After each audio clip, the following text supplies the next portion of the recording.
Olá, começa agora mais um Histórias Reais, programa de entrevistas sobre grandes narrativas jornalísticas e documentais. A cada semana a gente traz a autora ou o autor de algum trabalho de fôlego para conversar sobre o processo produtivo, desafios da escrita e da apuração e tudo mais que nos interessar.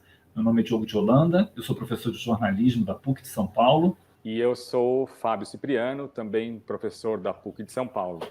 Hoje a gente vai conversar com a Juliana Dalpiva, que é colunista do UOL, idealizadora e apresentadora do podcast A Vida Secreta de Jair, um trabalho, um verdadeiro thriller policial maravilhoso, que foi lançado em julho passado e que trata da vida do nosso presidente e das suas questões. Bem-vinda, Juliana, é um prazer ter você aqui. Boa tarde para todo mundo que está acompanhando a gente. É um prazer estar aqui com vocês. Muito obrigada pelo convite. Juliana, teu podcast trouxe assim um grau de conhecimento ampliado, né, e contundente sobre o chamado esquema das rachadinhas, né, envolvendo toda a família Bolsonaro, né, não apenas o senador Flávio Bolsonaro, mas como o próprio presidente Bolsonaro, enfim. A gente ouve no seu podcast alguns áudios que são algumas conversas bastante reveladoras, né? Uma delas citando o próprio Jair, né? Evidenciando que ele também teria mantido um esquema semelhante, né? Ao que é citado e investigado no caso do Flávio. É um exemplo de apuração de fôlego, né, Juliana? Eu queria que você falasse um pouquinho, que você desse a dimensão desse esforço de apuração. Quanto tempo você levou? Quais foram os maiores desafios? Né? Fala um pouquinho dessa musculatura aí desse trabalho. Professor, uma coisa que eu acho que você comentou agora na sua fala e que poucas vezes as pessoas me perguntaram sobre isso ou se atentaram sobre esse detalhe.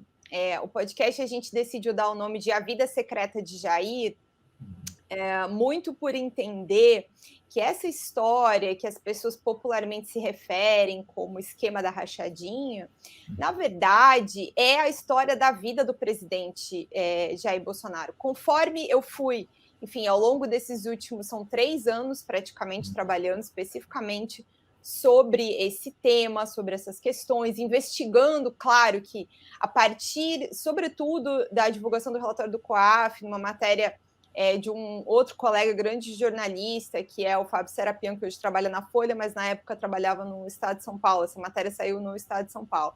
A partir dali, meio que todo mundo da imprensa que cobre política no Brasil se dedicou, em algum momento, um pouquinho que seja, a esse caso. Eu já vinha desde a campanha apurando a situação de algumas funcionárias do presidente Jair Bolsonaro, que vinham naquela esteira até de uma outra matéria também da Folha, que é sobre a Val do Açaí. E aí eu fui, enfim, de uma matéria na outra, puxando cada vez mais um pedaço da história e aprofundando isso. E aí lá, desde o início, isso ficou muito claro para mim, sobre o quanto essa história falava, muito mais que falar em termos de um processo criminal, muito mais do que falar sobre a questão da existência de um crime ou não. Na verdade, a gente estava reconstituindo muitos fatos da vida do presidente Jair Bolsonaro. E aí, A Vida Secreta de Jair, né? Jair, o nome dele é uma coisa que me chamou muita atenção na medida em que eu fui caminhando com essa história nesses últimos 3 anos. A gente, por respeito, né, e também porque o sobrenome dele é um sobrenome diferente, que se impõe, né, Bolsonaro. Então, a gente se acostumou, nós, jornalistas, a imprensa, de modo geral, as pessoas, a se referir ao presidente, né, ou Bolsonaro. Mas quem é do círculo íntimo dele, a família, os amigos, o Fabrício Queiroz, enfim, as pessoas da família das ex-mulheres dele, que não deixam de ser também pessoas da própria família dele, todo mundo se refere a ele como Jair. E aí, por isso que a gente resolveu juntar 2 ideias. A ideia de que a gente finalmente, nesse podcast, ia poder reunir vários fatos que só puderam ser descobertos a partir da deflagração aí desse caso e das investigações que vieram muito do meu trabalho, mas também do trabalho de outros colegas jornalistas, e também juntar essa ideia dos fatos secretos, de uma vida que ninguém conhecia, mas que era, enfim, né, nesses últimos 30 anos, de fatos de uma biografia desconhecida, com o Jair. O Bolsonaro, na verdade, intimamente é Jair, não é Bolsonaro. Então, por isso é a vida secreta de Jair. E aí, assim, eu acho que assim, eu não me programei para ficar 3 anos investigando o presidente Jair Bolsonaro, a vida dele, nem o Flávio Bolsonaro, nem o Carlos Bolsonaro, nem o Eduardo Bolsonaro. Só que de uma matéria em outra, o assunto nunca se esgotava. Por maior que a matéria fosse, por maior que o investimento existisse, eu já fiz, assim, pelo menos... Olha, difícil, eu fiz muitas matérias, mas eu diria que, assim, teve um material muito... A gente fez uma matéria muito... Eu fiz um perfil do Queiroz muito extenso, em maio de 2019. Aí depois eu fiz com a minha colega Juliana Castro, que hoje trabalha no Jota, uma matéria investigativa sobre o Carlos Bolsonaro, que, enfim, nesses últimos dias teve aí o sigilo quebrado e os desdobramentos da própria investigação, que é uma investigação que começa por causa dessa reportagem. E depois a gente fez um levantamento geral em todos os gabinetes, ficou muito conhecido, o infográfico, e o título da matéria era 102 pessoas com laços familiares nos gabinetes do Bolsonaro. Isso para resumir 2019. Aí o ano passado teve mais um monte de coisas, que foi quando eu me debrucei sobre o patrimônio no período em que ele e a Ana Cristina Siqueira Vale, que é a segunda mulher do presidente, que é uma peça muito importante dessa história, tiveram casados. Esse período de casamento dele, que é o período de crescimento do patrimônio do Bolsonaro, e também do início da história dos filhos na política. Então, teve muitas matérias, só que o assunto nunca se esgotava, né? E aí foi. Eu cheguei uma hora, a ideia do podcast, o UOL tinha uma vontade de fazer para explicar ali, na esteira ainda da denúncia contra o Flávio, porque são muitos dados, né, na denúncia do Flávio. A ideia era meio que explicar a denúncia do Flávio, quais eram as provas, como é que era a história. E eu propus outra coisa, que foi tentar entender como essa história, na verdade, revelou muita coisa sobre o presidente. E aí a gente juntou isso, nos dedicamos aí durante, né, os últimos meses, desde dezembro, a pôr esse projeto no ar. E aí, enfim, esse foi o resultado, sabe? Mas mesmo assim, eu ainda não acabei. Ainda tem mais história para contar. Ô, Juliana, eu acho que além dessa apuração incrível, né, e realmente consistente, assim, de trazer furos incríveis, né, tipo as conversas durante um casamento, que parece mais uma cena de um filme do Coppola, do Poderoso Chefão, mas eu acho que o que também é muito bacana nesse podcast é justamente como você explora ele de uma maneira, podcast narrativo, como se fosse um thriller, né? Enfim, a trilha sonora, a participação da Gabriela contando como são os personagens. Né? Quando a gente conversou aqui com a Carol Pires e ela falou sobre o Retrato Narrado, que também é sobre Bolsonaro, né? Foi muito interessante porque ela falou das referências dela em podcast, como ela estudava isso já há bastante tempo.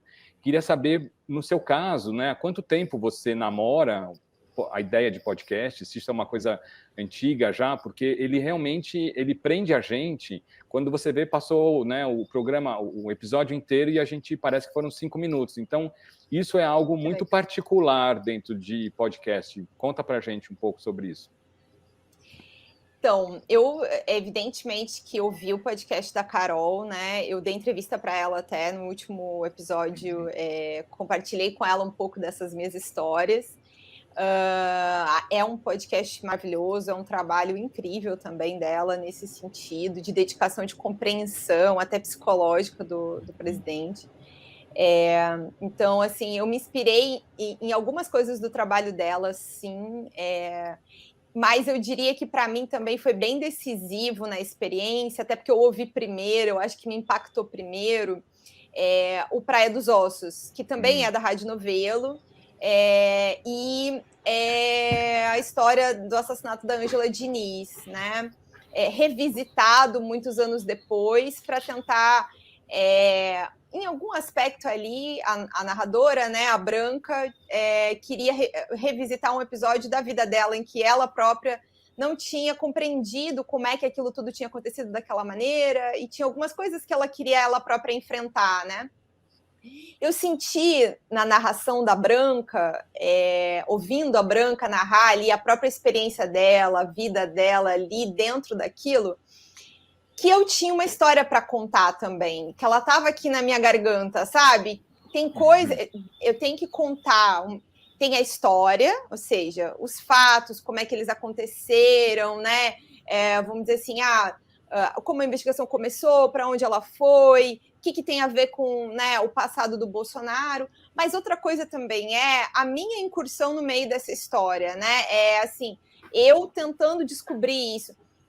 Ao dividir essas dúvidas, impressões, episódios mesmo, tentativas e erro, né, que acontecem, acho que quem ouviu pode ver, assim, saber como é que é isso, ser esculachado no meio da rua várias vezes. Então, eu queria dividir um pouco essas impressões também, porque eu achava que esse era o único jeito de dar a dimensão do que eu estava sentindo, do que eu estava vendo, e eu de fato achava que a composição dessas coisas todas trazia conhecimento, sabe? Porque eu acho que, assim, uma coisa que, nesse caso, nessa história, né, eu não gosto nem de falar de caso, mas que ficou muito claro para mim, é que a gente estava falando da vida dele. Mais do que falar de processo criminal, mais do que falar disso, eu conto muitos episódios da vida privada do presidente que eu acabei descobrindo no meio dessas apurações, né? A festa de casamento que você mencionou e que acontece em alguns episódios muito decisivos, até para a gente saber a dimensão criminal desse caso e o próprio envolvimento do presidente nisso. As questões também de família, né? As separações e o enlace dele, como é que ele se une a essa Ana Cristina Siqueira Vale. Eu acho que, assim, na medida em que o presidente se colocou como uma pessoa que defende uma ideia de família, uma ideia de moral, né, conservadora, essas questões têm que ser enfrentadas também, sabe? Eu tentei ter muito respeito com a vida privada dele ao mencionar esses episódios, mas eu achava que esses episódios são reveladores da personalidade dele e de uma personalidade dele também pública e também que tem impacto em política pública, né? Quando a gente está falando de que ele tem um conceito de família e que eles defendem isso como política pública, né? Então, trazer essa dimensão da vida privada e da intimidade, vamos dizer assim, dele, eu tentei trazer das coisas que eu achava que tinha interesse público. E, assim, eu te confesso que é mais agora eu ganhei mais hábito de ouvir podcast do ano passado, eu diria de 2019 para cá, embora sempre tenha ouvido rádio na vida, assim, sempre fui para a escola ouvindo rádio com a minha mãe no carro, sempre gostei de ouvir rádio, gostava de fazer rádio na época da faculdade, fiz rádio ao vivo no tempo que eu trabalhei na agência Lupa, a gente fazia entradas ao vivo para explicar, enfim, questões que estavam falsas, erradas, né, enfim, do discurso público, de diferentes políticos, e sempre achei o rádio muito interessante, sabe? E eu acho que foi uma experiência muito importante para mim ali, sabe? Poder conduzir as pessoas pelos meus olhos para tentar dividir com elas essas impressões, esse conhecimento, esse caminhar, até porque também eu acho que é importante para a gente que é repórter investigativo dar a dimensão da dificuldade das coisas. As pessoas às vezes me mandam cada mensagem assim de por que não veio isso antes? Por que não fez na eleição? Tipo, como se tivesse tudo ali pronto, né? Assim, pega aqui na prateleira e faz a matéria. Não é assim, sabe? É muito difícil, é muito custoso. Eu até brinco, às vezes, que eu queria muito uma vaza-jato para mim, assim, me manda aí um pacote de documento com tudo, para só fazer matéria.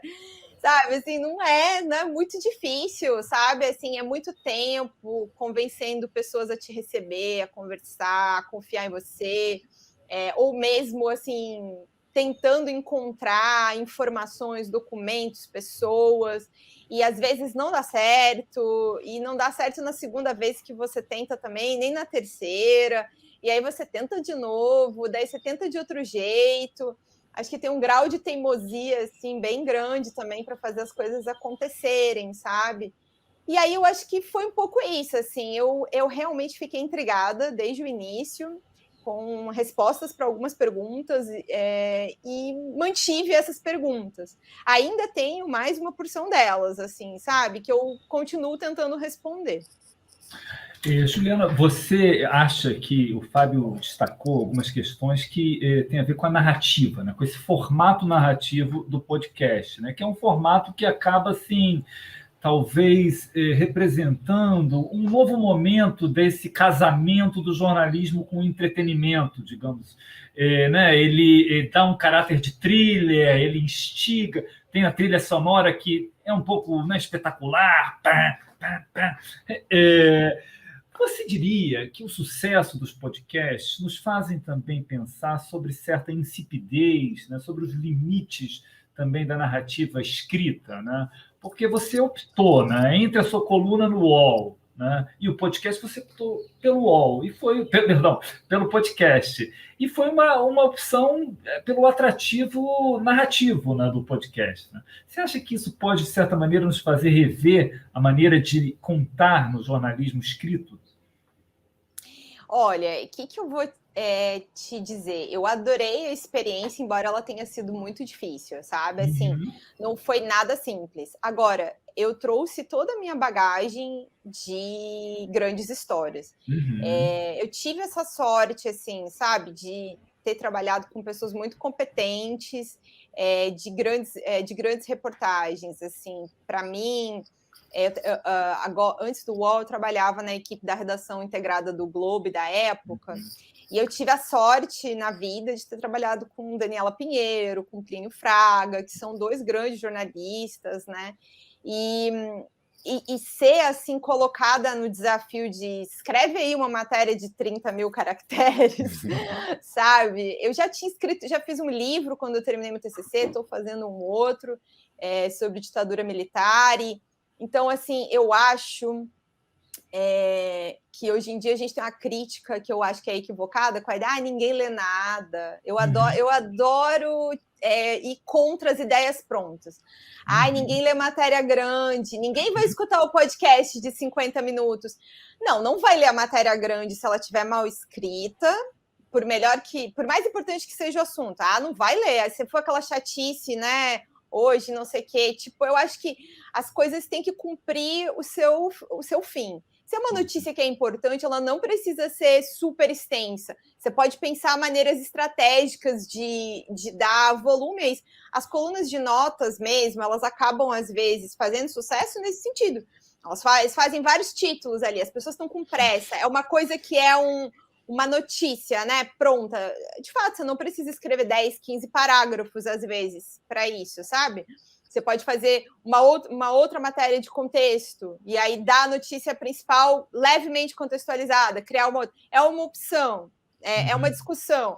Agora, eu gosto e me dedico a grandes reportagens em texto. Um pouco antes do podcast, eu fiz um perfil da Ana Cristina Siqueira Vale, onde tem inclusive algumas das histórias do podcast, não tudo, ali tinha algumas coisas, eu já estava meio que nesse processo, fazendo o roteiro e pensando como é que ia ser. E aí, enfim, foi uma opção do portal publicar o perfil primeiro, e aí eu construí ali uma narrativa, sabe? E ele viralizou, assim, muita gente leu tudo. A métrica mostrava um alcance muito grande de tempo de leitura dentro do perfil. Então, assim, eu acho que o desafio está em você, como você coloca a sua energia, sabe? Assim, ou seja, se você faz um texto bem feito, notícia que é notícia pronta, bruta, ela tem que ser tratada assim. Não dá para ficar fazendo nariz de cera em coisa que teve uma operação, prendeu alguém, quebraram o sigilo de não sei quem, é a notícia. Agora, uma história bem contada, ela é lida, as pessoas param, não, lê esse negócio aqui, sabe? Você vai parar e ler uma boa matéria bem escrita. Se você não lê tudo na hora, você vai deixar aqui salvo para você ler depois. Eu acho que eu trouxe toda essa bagagem, porque no áudio, como a gente também não, né, assim, no vídeo você tem a imagem. No áudio, você precisa casar as duas coisas. Você precisa casar uma narração que conduza a pessoa com áudios que explicitem o que você está contando. Porque daí, assim, um desafio ao longo da produção desse roteiro é que, assim, eu não tinha os áudios todos, sobretudo os mais bombásticos, quando a gente começou a pensar o projeto. Eu comecei a pensar o projeto, pensei o conhecimento que a gente tinha já da história e dividi essa história mais ou menos ali. E esse é um trabalho, assim, gente, que tem que reconhecer que esse é um trabalho de equipe e não é assim, sabe? Claro, eu narrei, eu acho que eu sou a pessoa mais experiente ali com essa história, mas teve algumas etapas. A etapa de organização dos episódios e do começo do esboço do roteiro é um trabalho que eu fiz eu, a Amanda Rossi e a Gabriela. Aí depois, a lapidação e isso era sem os áudios, assim, eu sabia que eu tinha que ir atrás e correr, então não trouxe de apurar também. Aí fui. E aí, a lapidação desse roteiro, aí fui eu e a nossa coordenadora de podcast, que é a Juliana Carpanês. Aí a lapidação do roteiro com a narração já... E a Gabriela foi uma coisa que a gente tinha conversado e pensado, olha, para não ficar só você falando, não ficar maçante. E se a gente tiver, porque tem um monte de personagem aqui, né? Sopa de letrinhas de pessoas. Vamos botar alguém para organizar. E a gente fez um piloto, a Gabi saiu super bem. A gente gostou logo de cara da opção. E aí, até assim, a gente não gravou junto, a Gabi gravou sozinha. Eu escrevi... Assim, boa parte do texto, até o da Gabi, eu previ o conteúdo, mas a Gabi também se apropriou, deu a personalidade dela, o toque dela para o texto, como é que ela ia falar, o que ela ia falar de uma maneira muito própria e autêntica. E eu fiz a mesma coisa com o roteiro que eu tinha que ler, porque eu também eu queria contar uma história do jeito mais natural possível, como eu estou aqui conversando com vocês, sendo muito eu mesma, sabe? Eu tentei ao máximo e fui lapidando isso até o final. Eu, junto com a Juliana Carpanês, fizemos isso até o último minuto. Aí, quando a gente tinha essas coisas todas e os áudios já, aí entra em cena o João. Ai, gente, que agora eu esqueci o sobrenome dele, mas que é o nosso editor de áudio, que pensou essas trilhas todas que vocês ouviram, que deram esse suspense todo para a história.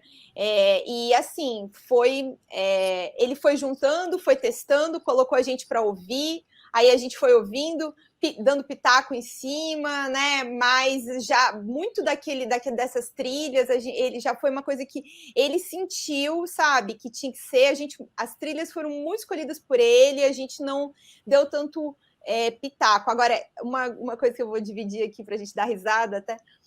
Quando eu pensei nessa história toda, eu pensei, gente, essa história tem, né, um quê de novela, porque vida de pessoas, vida de família e tal. Brasileiro adora novela. Aí eu pensei assim, eu vejo algumas coisas, né? Agora eu vejo muito pouco a novela, porque a gente acaba tendo a opção, né, no streaming de assistir várias outras coisas e tal. Então, vejo menos agora, mas todo mundo aqui nesse país viu Avenida Brasil, né? E aí, assim, eu me lembro muito claramente do que me prendeu. Eu não consegui ver todo, porque era horário de fechamento, né? A Avenida Brasil era aquele horário de fechamento, a gente via, tipo, de orelhada o fim da novela, na época do trabalho. Mas eu lembro que o começo foi uma coisa que me prendeu muito na novela, era a ideia de que um capítulo terminava, tipo, te deixando em choque para o próximo, né? Era, tipo, todo capítulo terminava como se fosse o fim, o último. E aí eu pensei, não, eu tenho que dar essa noção, tem que ser meio Avenida Brasil, assim, sabe? Tem que ser um choque no fim de cada um.